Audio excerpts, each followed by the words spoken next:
The Discourse starts right now with Cheryl Oates and Erika Barootes. The Discourse has returned, our first episode of the new season, and there is a lot to talk about. Now, we have been gone for a little bit of time, and we're back after Cheryl was off in my homeland of Saskatchewan running the Saskatchewan NDP election.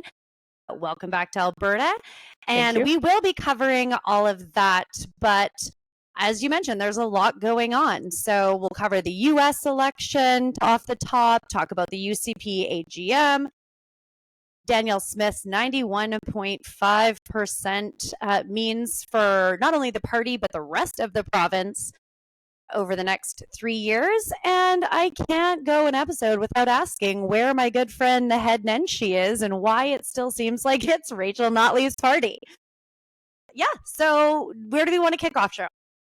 Okay, lots to cover there. Since it's the freshest, let's talk about the US election. And I'm really interested. I was going to text you this ahead of our recording, but I just thought, let's just do it all fresh on the podcast. Are you happy about Trump winning? No, if I was happy about either candidate per se, I'm happy because I said he was going to win and I like being right. But yeah, I mean, I think there's a lot to unpack for, I know that there's a lot of emotions that is happening out of the US, how it's being reported, etc. I'm more focused on what it means for Canada. And I think the first, 90 days of his term of what they do with NATO, what those tariffs look like, are kind of the biggest things of what his administration looks like. But I do think he did run a stronger campaign, and that might be contentious. But on a strategy perspective, regardless, I think neither of them would we take on as clients in the world of media training. But yeah, I don't know. I think it's maybe the top of the bottom might be the best way to explain these candidates. That's just how I'm feeling coming off of last night. Yeah, I gotta say, I am so disappointed. Shocking. I mean, I know you weren't you didn't have wondering how I was feeling about all of it, but I think conservative versus progressive aside, no one can deny the guy is a convicted felon. The guy is has been charged. He's been impeached. He has said inaccurate, narcissistic, damaging things. And I think what's disappointing for me is that in 2024, none of that is disqualifying. And I think that does bleed over into politics in other jurisdictions as well. You know what's so interesting on that point is the Senate was the ones that, even Republican senators, I don't know the exact number, but those were the people that came forward and were part of, saying that he is impeachment. It was deserved. And now this is a government that now runs the Senate, likely the House. And it's interesting because across the board in the US, there was an increase in support for Republicans. Now, I think we always need to look at it, especially as a Canadian, where we sit on the spectrum, and our left and our right, we're all relatively centrist in comparison to what it looks like in the States. I was spending some time last night, looking at even just Kamala's policies and things like that, and they resonate more of a center left than I think a center right as opposed to a center left, especially on fiscal policies. So it's interesting because I think we're conservative equals Republican. We're kind of even our Conservative Party of Canada probably falls in between the Democrats and the Republicans. So I always hate when as Canadians we think tit for tat.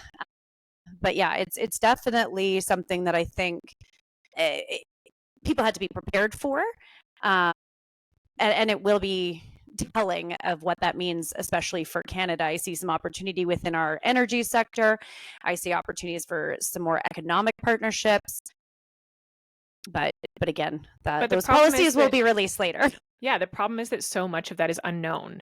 Mm-hmm. And I think the volatility that comes with a Trump presidency is what is concerning for a lot of Canadian businesses, but also Canadian people in terms of what it means for our security, what it means for our borders, what it means for our economy. And a lot of that we won't know until we hear more about the policy decisions and how they'll be implemented from the Americans.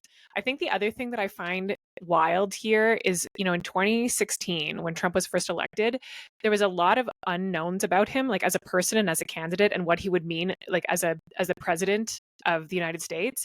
And so, a lot of people took a chance on him. And then he did his 4 years.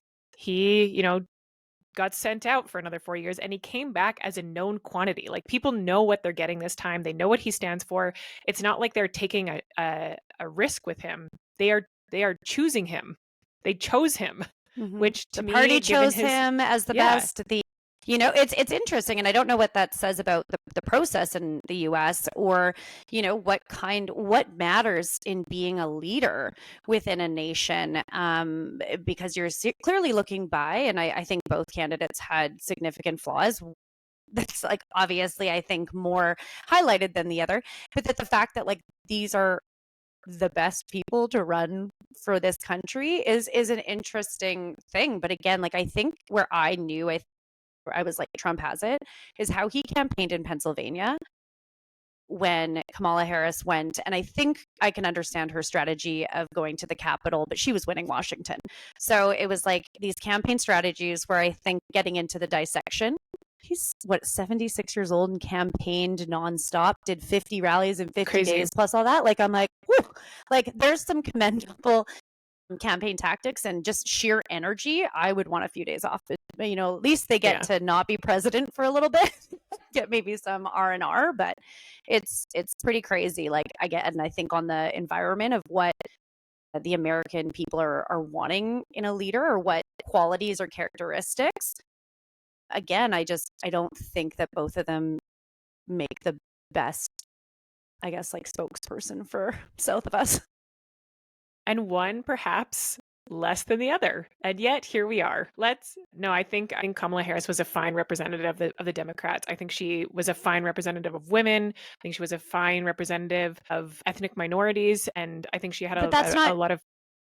Sorry, go ahead. I interrupted. I just think she brought a lot of hope and optimism to the campaign. Did she do every single thing right? Like, no one does. And I'm sure there will be tons of dissection over the next months and certainly over the next 4 years for the party. But was she like a good person to stand to be president? I think so.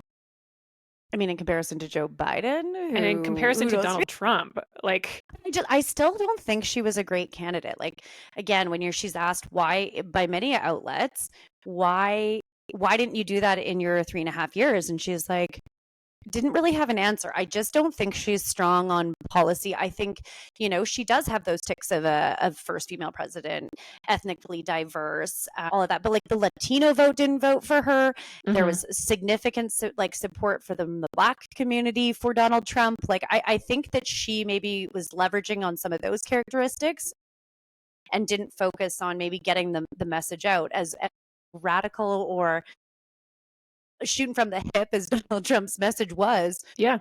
It was oddly consistent. And I mean, like, Donald Trump does have a very unique way of talking the way a lot of people talk. Like, do I like all of it? No, but I don't think that everybody looks at politicians and those who have come from a certain background and those who have lived in a certain business world and say, that's how the people in my community talk. But I do think that a lot of them looked at Donald Trump and said, that's how I talk. That's how my friends talk. That's how my neighbors talk. And they felt like they had someone that was fighting for them, that was rooting for them, that was representing them. And I think for me, that's a really big takeaway from this election. I completely agree. And just, before we jump on and shift to my favorite topic of the UCP AGM, I think that's right. I think it's going to be very interesting on what do people look for in their leaders of their nations, right? Like, we've seen, you want that approachability. There's people that previously looked at like the statesmanship and how you would do on the international stage. I think we're seeing a shift similar to what we saw maybe in 2015 with Justin Trudeau. You want to have a beer with your prime minister versus, or that relatability, right? And I think that that'll be very interesting in what we see in Canada in the next little bit here. But I'll let you kick off my fun weekend. Yeah. So let's take it back to Canada. Danielle Smith faced a leadership review over the weekend at the UCP AGM, and she received over 91% in her approval rating, which I have to say, I'm shocked. Yeah, me too. I did not see that coming. And especially when you have 6,000 people, like, man, that could go either way. I never put a number out there, but it was pretty bonkers. Like, I could say being in the room and over there on the weekend and how many people were wearing buttons that support, like, I'm with Premier Smith or I'm with Danielle Smith. You could tell it was going to go her way, but even then, like, for a non-delegated convention, that's a pretty high number. Yeah. I mean, it's a high number for anybody. I think Mhm. like for me, it makes me wonder who are those 6,000 people? Because certainly there is like I talk to people who are would say they're conservatives who are not overwhelmingly happy with especially the way that Mhm. Danielle Smith has performed lately. Like 91% seems like a wild number for me when you think of like the United Conservative Party being a party that brought together different factions of conservatism, including those that are sitting far more to the center, that Mhm. overwhelmingly supported her. Something doesn't add up. It makes me wonder who those 6,000 people are. Well, it was actually interesting because I saw a lot of people that I thought, yeah, you're party members. You were here in the early, Kenny days. Haven't really seen you around, and they were coming out, and they were very much like former ministers, former MLAs, and beyond that of like kind of our 2018 tranche of folks. They were out, and I think that they were coming just to vote in leadership because of like the fact that a lot of us are in a place, and like I like what Premier Smith's doing, but I think a lot of folks are coming out and being like, I just don't want a leadership review. So I think that was part of the intention of like, we just need some sustainability within our party. We don't need to go through this again. Let's get someone to like a second term in the general election. So I think that was a motivation. I don't think the people organizing against her maybe had the turnout they were expecting. I will say there was not a lot of buses being brought in, and there was not a big bus of Muslims, as I know we've talked about a few times coming in. So yeah, it was a lot more.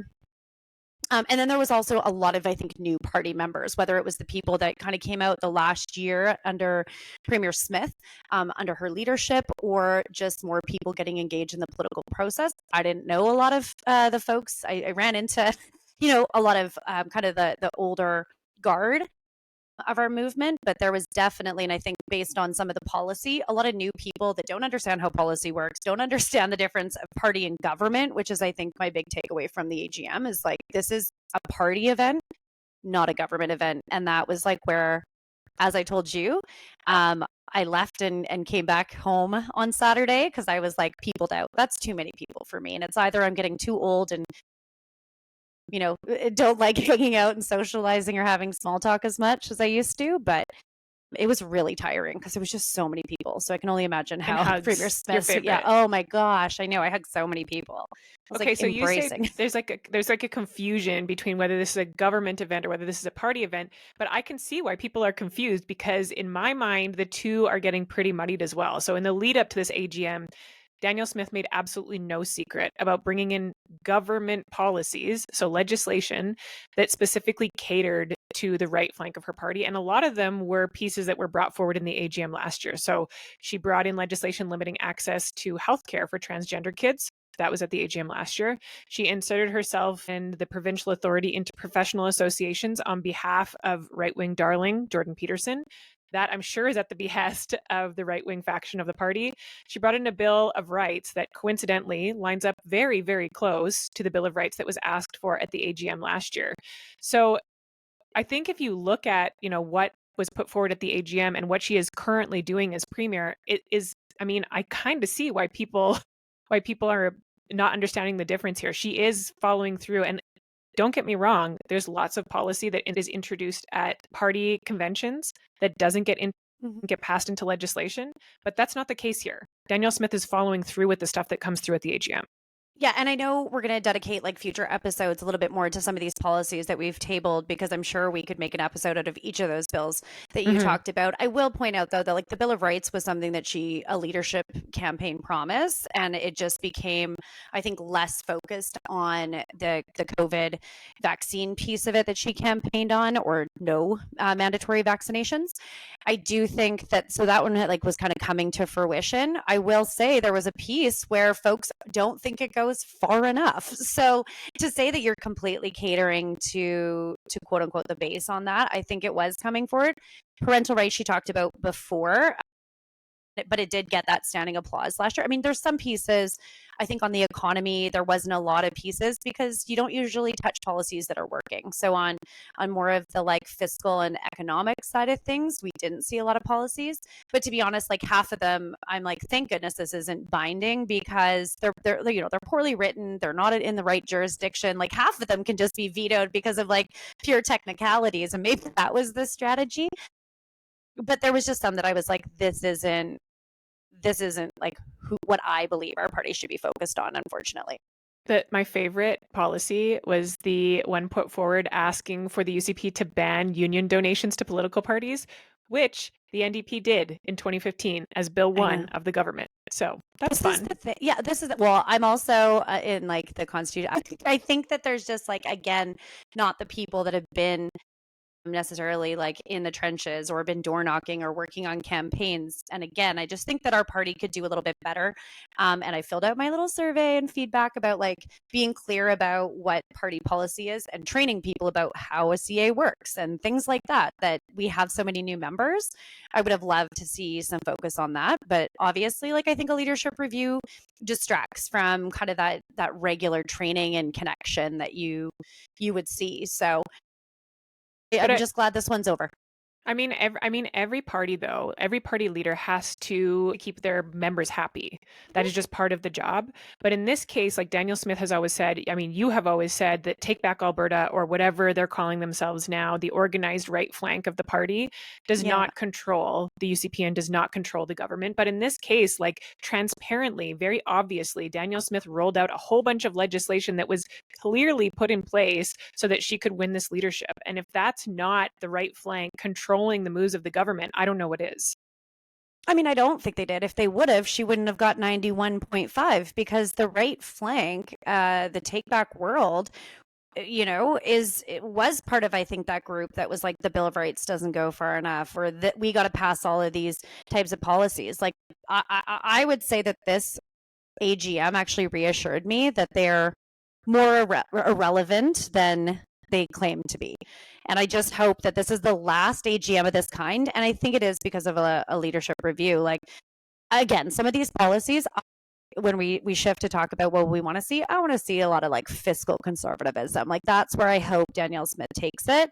And I know we will get into kind of the nuts and bolts of all these other policies in a later episode, but maybe I'll give you the last word because I'm good to stop talking about this AGM. I mean, I do wonder though, okay, so she's over her leadership. She doesn't have to do another leadership in this 4-year term. She has passed it now. So how does that change how Danielle Smith governs? Like if she's really trying to, you know, have Calgary vote for her in the next election, does she have to govern further to the center now? Does she get to move away from that? And if she does that, how does that right flank react? Yeah, I mean, to be honest, like that Bill of Rights is kind of, I see it anyway, as like a campaign commitment that she made during leadership and that she's fulfilled. She actually kind of went and did the consultation with Preston Manning that I think made the Bill of Rights comfortable for like the caucus, the broader membership. I'm happy where it landed versus just coming in with, you know, the no vaccine where it started during her campaign. So I think they did the right steps to get it to, if we're going to open up this can of worms being the Bill of Rights, let's do it right. I think that they hit that note. Where do I think that they're going to go? I mean, in any natural cycle, we're getting into like crossing the T's and dotting the I's on the budget. So I do think that they'll, as kind of foreshadowing the budget, talk about affordability, talk about hopefully a personal income tax. But, you know, focus more on that. Like, what does this mean for budget? We're going to hear the economic updates on, I'm sure, how oil is doing and some of those investments that we've seen be quite successful in this province. But that's what I hope and what I suspect will be the government shift is starting to focus on what budget 25-26 looks like.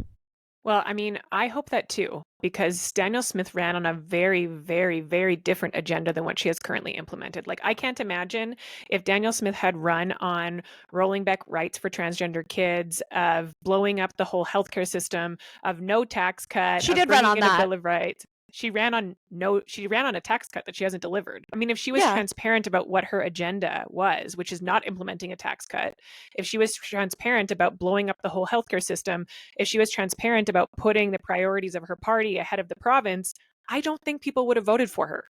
I mean, you could throw the same thing. Like when the NDP came in, one, they had 2 pretty aggressive years. You and I both know this. You make your toughest decisions, your biggest changes in the first 2 years of cycle, because if you want to have the proof in the pudding when you go back to the polls, you need to do that. So I don't think what she's doing of like getting some of those big, potentially contentious pieces, quote unquote, out of the way. Like, I mean, you didn't run on a carbon tax and you introduced that sucker.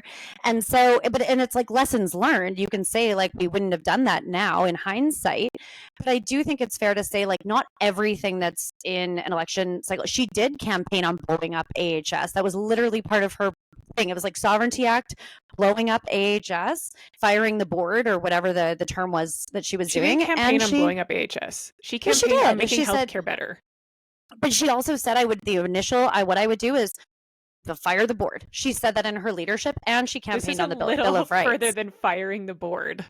But I still think when you get in there, and then in the general, she also went through making healthcare better, but reforming AHS. It was all there in leadership and that. So maybe you could say the parental rights issue was something, but we also saw it in like 3 other provinces coming forward. So it's not like it was like a standalone. Alberta just cooked that up one day. Well, for the most part, Alberta's is unique. Like Alberta's goes further than anywhere in North America.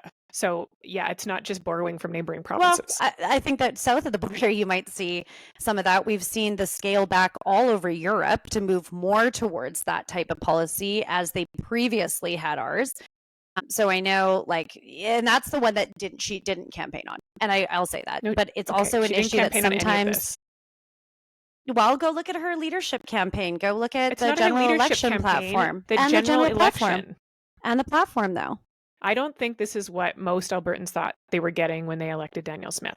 I'll just say that. And if she had transparently campaigned on what her year 1 agenda was, I don't think she would be premier right now. But we'll see. Thank God for democracy in the 3 years so that Cheryl can vote for Danielle Smith in 2027. All right. Well, like we said, we could probably talk about this for 3 episodes, and that's maybe what our listeners will get on breaking down all the legislation we're seeing. I mean, we saw some come in that is more fiscally responsible this week. So we'll probably talk about the strategy of how it rolled out and what those fiscal policies mean for Albertans. But I have to ask, where is Nenshi? I don't see him. I don't know if he's sitting in the gallery, like looking down on people, which is very on brand. But like, I'm also seeing Rachel Notley a lot more than, we did during leadership. So like, what's happening there? What's Nenshi doing? When's he going to run? I have all the questions. Yeah. And I've been really interested watching this because, as you know, I was really involved in Rachel Notley's government and then have been on the periphery involved in the NDP ever since. And certainly Naheed Nenshi's approach to running the opposition is a lot different than Rachel's. And so where Rachel focused a ton, and, I was a big part of this. So, obviously I thought it was a good idea, but focused a ton on earned media. So mainstream media doing press conferences every day, making sure that people knew what she was up to, and really like finding a reason to hold the government accountable every single day.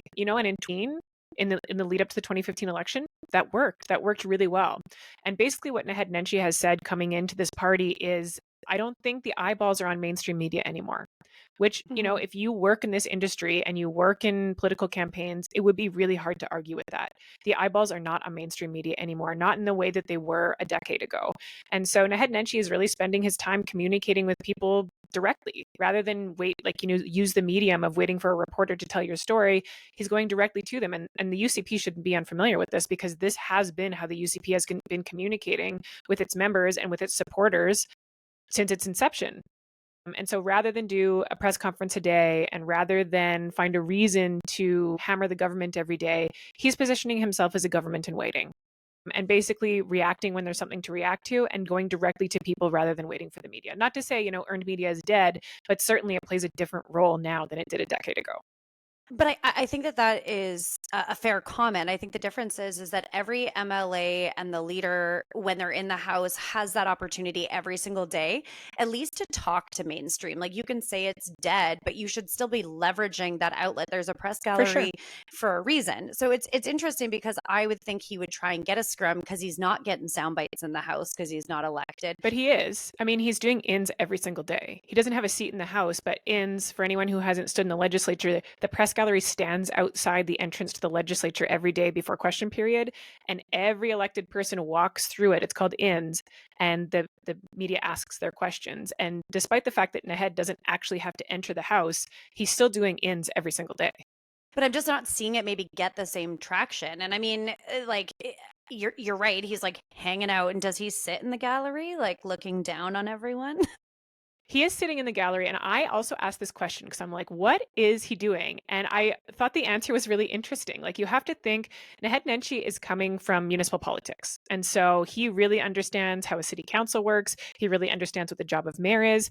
But truly, for him to be good at this job, he needs to be a student of provincial politics. And so, he's been on the outside as a mayor. It's not like he doesn't know how provincial politics works. But in terms of the inner workings of the House, he's sitting in the gallery and he's taking notes. Because when his excuse for not running? Like none of Rachel Notley's team when they were new, or the UCP, like nobody gets like enroll in this program. Yeah, but if you have the opportunity, why not? Because I think it's like a weak leader. Like not I don't think running. you look like a weak leader at all. Why is no one stepping aside? Like I've, I question like his caucus support for him. I don't at all. Really? Like why isn't someone stepping aside to give him the idea that seat? Someone who is duly elected by the citizens of their community should give up their MLA post for their leader, I mean, that's the way the UCP do it. But there isn't really a reason for Naheed Nenshi to ask one of his members who have all sought these positions, who have all waited to be MLAs, who are all so happy to be representing their communities, asking them to step down so he can take their seat. I mean, ultimately, there will be a by-election this cycle.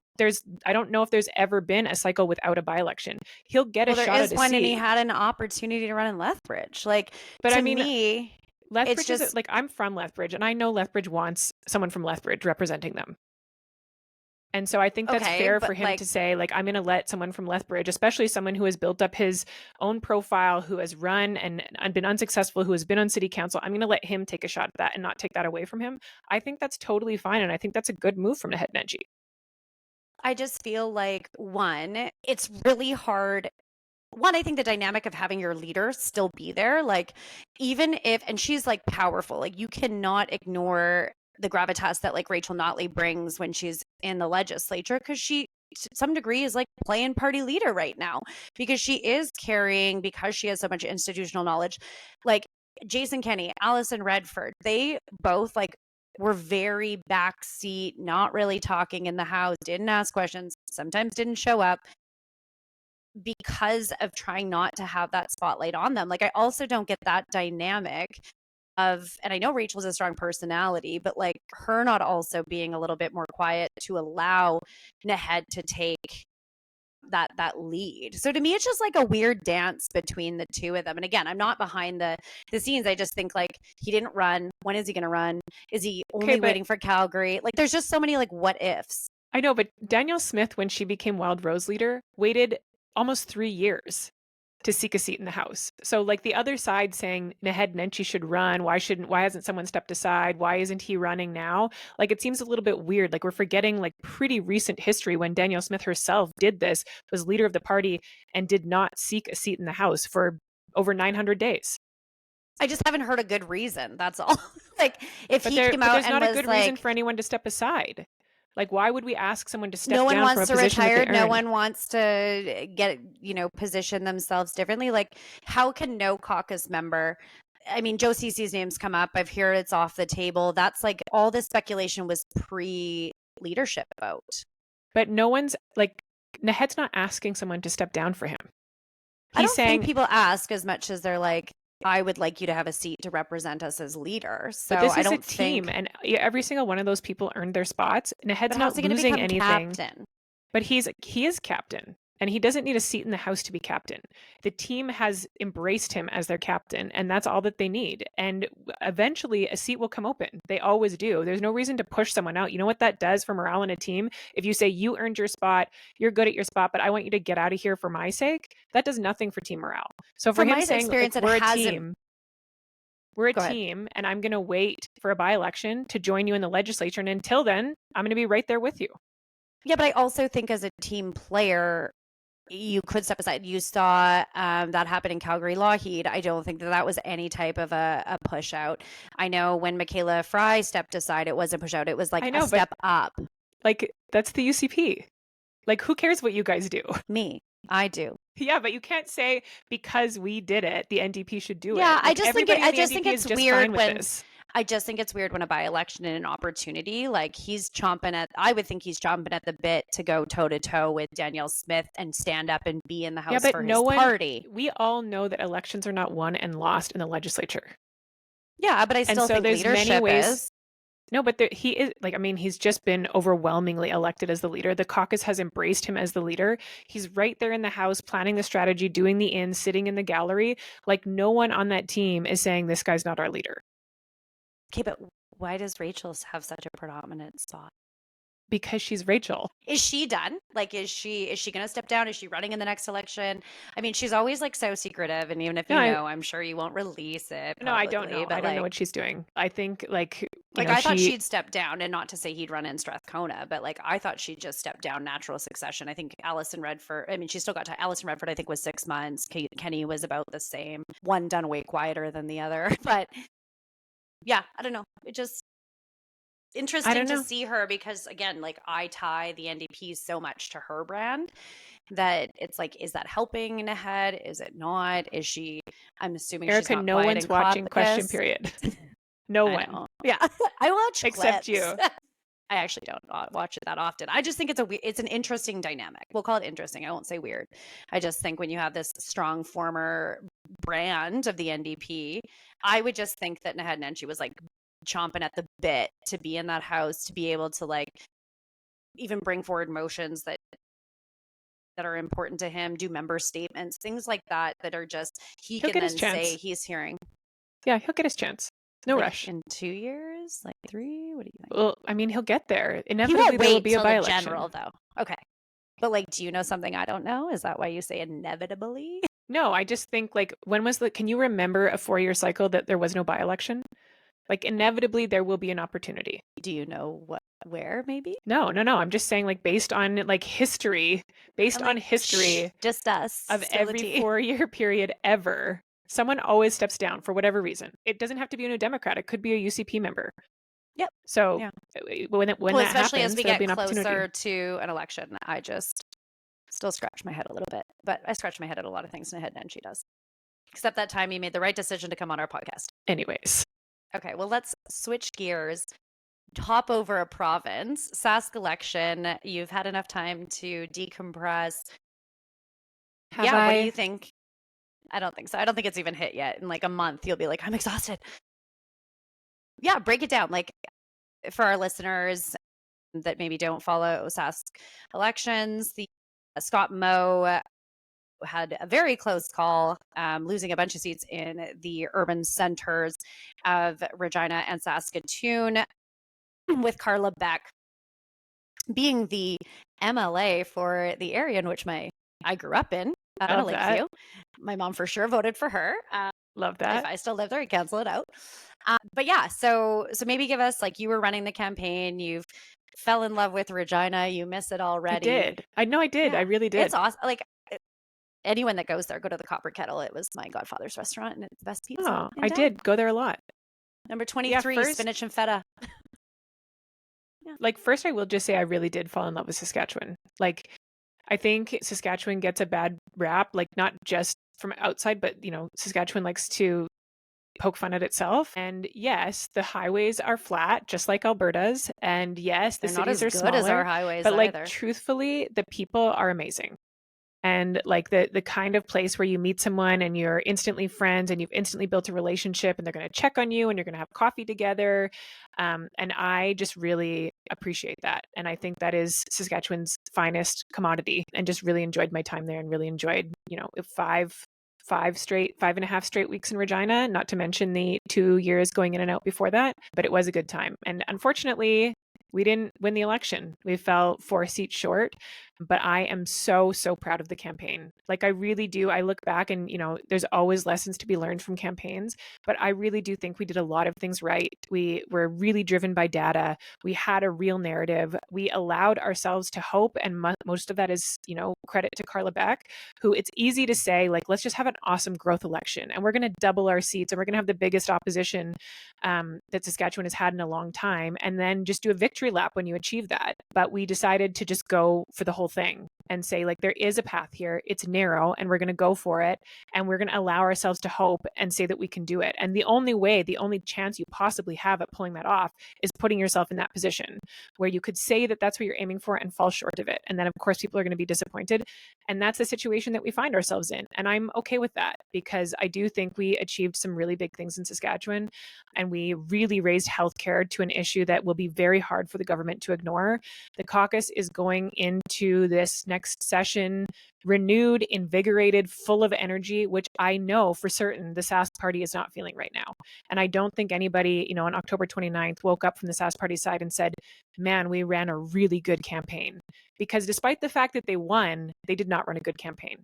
And so I think the next 4 years are going to be a little bit tougher for them than the last 17. Yeah, well, and I want to dig in a little bit more. Like I said, I wasn't front row like you were for the election. Watched. I thought both candidates, and I actually thought Scott Moe did a better job in the debate with facts and figures, but I thought both held their own. I would love to see a debate in Alberta done in the legislature. It was really cool, and you got to be there. And in real life, it was incredible. Like, they actually changed the wall sconces, like the lights in the wall. They changed them so that the lighting person at the desk could control them during the show, which it was just crazy. Yeah, it was quite a production. I thought it was such a nice touch. But I did think, Scott Moe, I think, answered those questions just as a veteran and almost expected. Like I said to you privately, like, congratulations on running a strong campaign. I'm glad you lost, but I did miss you. I did bother you like every day, being like, what do you want to do about the Discourse? This is my strategy. It was my strategy. I'm like, hey, remember me? How was your run this morning? Saw that on Strava. But more importantly, anyways, I'm glad you're back. I'm glad that part of your life is over, so we can get back to the discourse and chatting more about Alberta. But it was a very interesting campaign, similar to what we've seen. Like, that was a really busy month with BC election. Same thing that happened to the Sask Party happened to EB and the BC NDP. Saw a total outtake of the NDP, of in New Brunswick. Premier Higgs. And so it's interesting. I feel like there's just like a discontent, as we saw south of the border. Hopefully we see here federally. It's just like a discontent for governing. But what do you think this means? I can figure where you're going to go with Premier Scott Moe and what we can still expect from or expect to see in Saskatchewan. I will be shocked if Scott Moe stays as the premier. Like, that was a tough election for him. Full term, or you mean in a year? Like, I think he's gone in the next 2 years. He said multiple times during the election, like, this was a really tough election for us. And whether that was, partly because there's a lot of time for change sentiment, or partly because, the tried campaign and tired campaign that they ran for multiple elections now just isn't as effective anymore. I just think if they're looking for renewal in 2028, if they're saying, we're going to do something different than what has been done for the last, at that point, will be over 20 years, it can't be the same guy. Yeah, because they're at 17 right now, right? As Sask Party. Yeah. So I think that's hard. You only have a certain term as leader of a party, and then it's time to move out of the way. So for multiple reasons, including that, I just don't think they see this election as a huge success. I can't see him sticking around. The other thing I think going into this term is that they're going to have to start making some effort inside the cities if they want a bigger majority than they have this time. Like, clearly they can win and not win the cities. We won everything in Regina and everything but one seat in Saskatoon, and they're still government. If they want a bigger majority than that, they're going to have to make some effort in Saskatoon and Regina. And then secondly, they're going to have to fix some stuff. So, 17 years, it's pretty hard to run in a campaign and, point at yourself and say healthcare sucks and education sucks and have done nothing to fix it. So truthfully, I think they will have to do something substantial to tackle the things that people care a lot about, which is, crime, education, healthcare, and affordability in the next term. Yeah. And just for our listeners, like Saskatchewan, unlike Alberta, they usually say you have to win like 2 of the 3 in Alberta to win the election. Obviously, the UCP doesn't have one single seat in Edmonton. It's just the distribution based on population in Saskatchewan. I mean, Swift Current, PA is considered Moose Jaw, part of rural. I think there was like a lot being watched on in Moose Jaw, probably more action than they've got in a long time. And Prince Albert. In Prince Albert, right. You kind of usually have to, you could lose completely in both of the urban centers of Saskatoon and Regina and still win the election. Now that's something that Scott Moe's going to have to deal with, in the fact that like he's got a big cabinet. You obviously want them geographically diverse, different backgrounds, different perspectives that they can bring to the table. So I think that's going to be a little bit of his struggle, is finding that. And should he decide to leave, what that looks like from succession planning. A lot of his senior cabinet ministers either were unseated or chose not to run again. And so it definitely is interesting. Again, like you said, he'd be at about a decade, I think, as being leader at that point. And then they're over, like you said, 2 decades. And so definitely they're going to have to shake something up in order to continue being government. And you're right, I think there's a little bit of extra criticalness that's going to come towards this government. I hope it stays. But, I'm not there every day. Personally, no, I think he's a great guy, so I hope he does stay. But again, there's also like a person versus a party, and in the world of conservative politics, you can never know. But yeah, I mean, that's kind of it. I think we covered a lot of ground today. I know that we're keen to get back on a lot of episodes. Obviously, we tape the day before because this drops on Thursdays at 5 a.m. As of right now, Kamala Harris has conceded to Donald Trump. Danielle Smith is probably coming off of still her high from the weekend, and lots of legislation coming forward.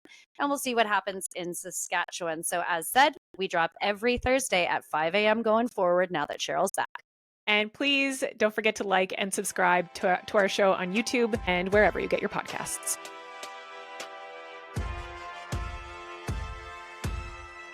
The Discourse is hosted by Cheryl Oates and Erika Barootes. Follow on Instagram at The Discourse Pod. Subscribe to The Discourse on YouTube and wherever you get your podcasts.